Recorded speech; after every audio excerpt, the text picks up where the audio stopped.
آرام مهدی گنجک باجار دهوکیه. 10 روزن به فرمی پیوندی به آین زردشتی کری.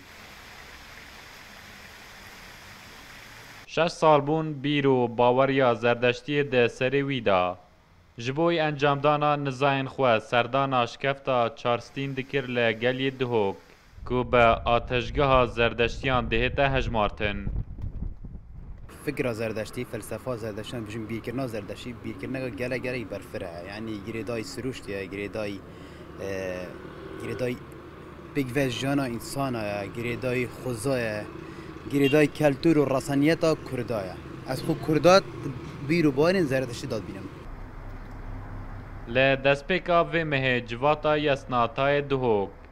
با وجاندنا چاند و فلسفه زردشتی هاته وکرن ده ماوی 2 هفتیان 30 کس بوین اندام ل و جواته ل سرانسر پارزگاه دهوک الارمانج و کار و بارت مد ناو اوفیسی دان وی بینگهی جواتامه شبو هنده و جاندنا چاند و فلسفه زردشتی ام خدمت پیام زردشتی بکیم و که واقعا که کرده واری کردستان تایبت دورا بهدینان گناه دین زردشتی دین بهیه دین بهدینانه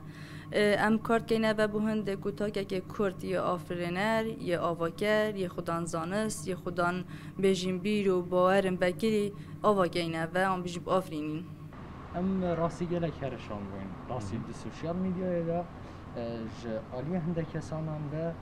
دوی ماوی دا پیروین آین زردشتی لدهوک برنگاری چندین هرشین راستوخو و ناراستوخو بونه راستی دی سوشیال میدیای دا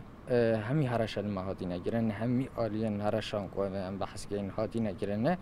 و تایبت دی سوشیال میدیای دا و نامن هرشجی الجمع هنو و بو موادینه لید راستی دا اوه پیام و مسار ناگیتم بلکو دی پتر هزی دتم او ام دی پتر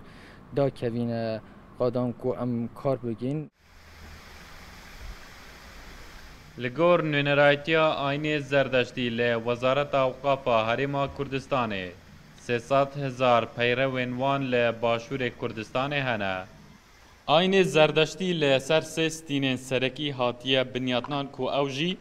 هزرا باش گوتنا باشو کریارا باشه ده اولا زردشتی دا پرستنیه بلکو سپاسگزاریا آف آخ هواو آگر هیا کو هر اگجه وانستینان رامانا اکی جوان داد نایف رمضان رو داو